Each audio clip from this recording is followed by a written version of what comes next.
عجب ماشاءالله خوب رفتید آقا امیر. دست درد نکنه کربلایی. امشب دیگه افطاری چه کبابی بخوریم باشه جانت. که حسابی زحمت کشیدی. زغال سیک و منقل سیک. چه منقلی باش یک هیئت میشه کباب بدی. آره بابا این منقل خیلی کار میده. منقل دیگه یک 100 کیلو گوشت پخته میکنن. مقصد که زغال باشه، زغال بریزی دیگه، زغالش هم اینطور که موج باشه دیگه. یک 100 کیلو گوشت کباب پس باشه که پخته کنه دیگه. پخته باشه که پخته کنه. این منقل اصلا کم نمیره، این خم نمیشه. این آهنش هم ورق چهاره. از این منقل باز اگه کسی خواست برش میتونی جور کنی؟ از این منقل اگه کسی بخواه من جور میکنم. سو صحیحه. مقصد دیگه باید اما هزینهش باز پرداخت کنه دیگه نه؟ از این همه چیزش دارم جور میکنم. والا این منقل خیلی خوب منقل است، محکم.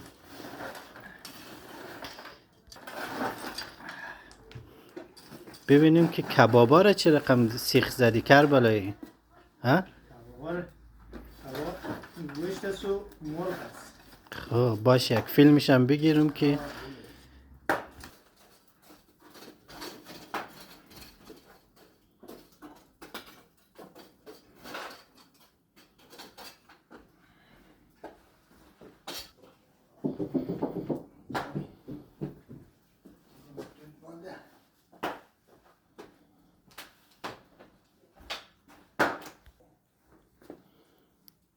چیز نیاره. اشکال نه. مرجا را از وسط 2 قاچ زدیم. خب فلفل ها هم از وسط 2 قاچ زدیم. مرج نمک هم زدیم. اینا سیخ زدیم. انشالله یاره کباب کنم. کبابا رو چقدر خوب و مرتب جور کردی. کبابا خیلی قشنگ شده ماشاءالله. سیخایش هم سیخای خیلی قشنگ و تمیز است. استیلی هم هست. ارزی سیخایت هم خوب دبل است نه؟ دیگه هیچ خم نمیشه. هر چی که قوق قوی باشه، آتش زغال قوی باشه، اصلا خم نمیشه دیگه. این سیخا دیگه واقعا سیخای خدایش دمی منطقه مثل خودت ندیدم کس کباب جور کنه. باشه جانت. بسم الله الرحمن. بسم الله الرحمن الرحیم. چه افطاری بخوریم امشب با دست پخت کربلایی.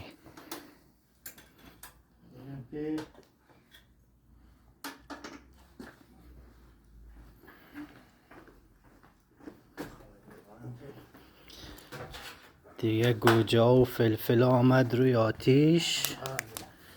باید دیگه حواسمون باشه که نسوزه. انشالله که نمیسوزم. خواهم تو که کبابا رو پکم کنی. یا اگه پکن نزنی چیز میشه، خشک میشه. توضیح بدی که بعد کبابا که چند وقته که کباب جور میکنی کلا کربلایی؟ در ایران هم کباب جور میکنه. در ایران در اینجا خیلی کباب جور میکنه. خب بازم کباب چه رقم باید ترکیباتش بگیری که از سیخ نریزه؟ از سیخ نریزه. اون دیگه چیز داره، فرمول داره. خب او رو باز در کس نمیگی نه؟ فرمولش برای هرکی نمیگو. دیگه او رو اگه بگی دیگه فایده نداره. استا که هست، استای اصلی هم رمزی اصلی کار خوره در کس نمیگه. یا فرمول داره، فرمولش دیگه از جات کس نمیگه. خب باز جا سخت هم نیست. زیاد سخت هم نیست، مشکل هم نداره. فقط دمی موادی که باز استفاده میکنی او رو میتونی بگی که چی میندازی داخلش؟ زردچوبه است، پیاز است، مرچ است، نمک است و دیگه چیز به طور ضرورت هر چی که خودت دوست داری. مثلا مرچشه، نمکشه، مثلا اندازه مصرفه. نه زیاد نه کم. نه خورده شود نه او چی شود او سنداختنی شود.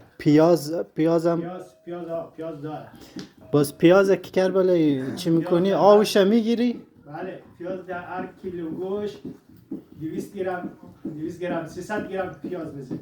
در هر کیلو گوشت 300 گرم پیاز بزنید. خب اینالی کربلایی جان میشه که دیگه فرمولش گفتم دیگه میگم. نه فرمولش کار ندارم، چون که بالاخره برای کسایی که ویدیو رو میبینن دوست دارن با خودت بیشتر آشناشونن. میشه که خودت معرفی کنی و بگی از کدام ولایت هستی، باز در کجا زندگی میکنی، در آلمان در کجا هستی؟ از اسم من گلحسین است. خب اسم پدر حاجی میرزا حسین. خدا رویش شاد کنه. زندگی ما در آلمان در نورد راین وستفالن. خب آتندور. خب شهر آتندورن در ایالت نورد راین وستفالن. خب اینا پخته شد مرجا بخیر؟ آره. به به به به چه مرجایی شد. پرفکت. ببین که زیاد تیزش نکردیم. عالی. خب کربلای جان، باز چند وقت میشه که در آلمان زندگی میکنی؟ شاید کسایی از کشورهای دیگه هم ویدیو رو ببینن، امی برایشان شاید سوال باشه. در آلمان 10 سال. 10 سال؟ خب در 10 سال زندگی در نظرت پیشنهاد میکنی که هم شهریام از کشورهای دیگه یا از افغانستان و ایران بیاین آلمان زندگی کنن یا آلمان کسی بیایه که اینجا باید پیشرفت داشته باشه، درس خوان باشه، درس خونده بیاید درس بخونن دیگه، پیشرفت خوبه. خب. کسی اگر بیایه که اینجا عیاشی کنه یا مثلا کار نکنن، برن هدر چرس بکشن، تریاک بکشن، شراب بخورن، اصلا نه، یعنی به درد نمیخوره. خب. اینجا باید با خاطر پیشرفت زندگی بیای، اشکال نداره، بیای خوشحالم میشیم. عجب گوجه کربلایی واقعا چه گوجه کبابی زدی، دست درد نکنه.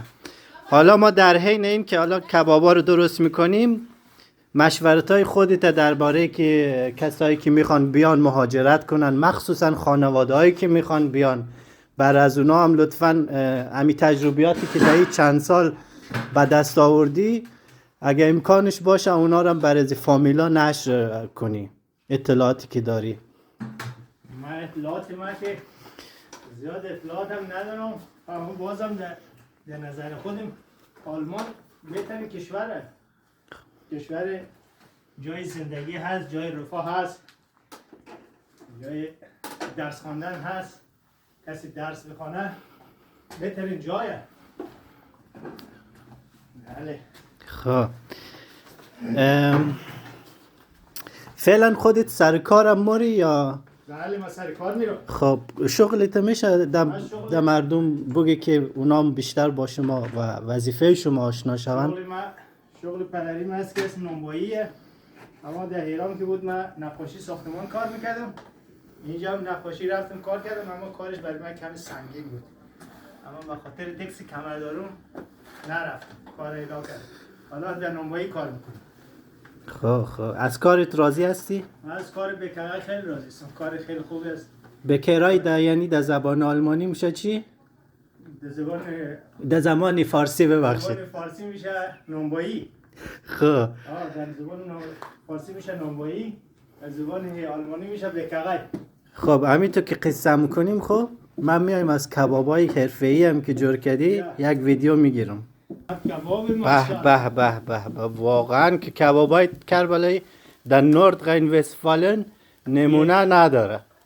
دیگه درجه یک دیگه ببین اصلا نمیرزه، اصلا با آدم حرف نمیرزه. دمی کل آلمانی منقل ای سیخاوی کباب فقط در آتندورن. آدرس خانه رو نمیگم فقط. اشکال نداره بگو. میترسم که کسایی که ویدیو رو میبینن باز کلشون کدام گوشه جمع نشه. کباب آدرس خانه رو پیدا میکنن دیگه. بوی کباب آدرس آره. پیدا میشه. چند کیلومتری خانه بوی کباب پیچیده. باش که من یک نمای بستم از این کبابا بگیرم که کربلایی دیگه واقعا کبابایش که میگیم حرف نداره، واقعا حرف نداره. اگه کاش اینجا بودین بینندگان و عزیز که کبابا رو میخوردین خودتان میدیدین که چه مزه ای داره.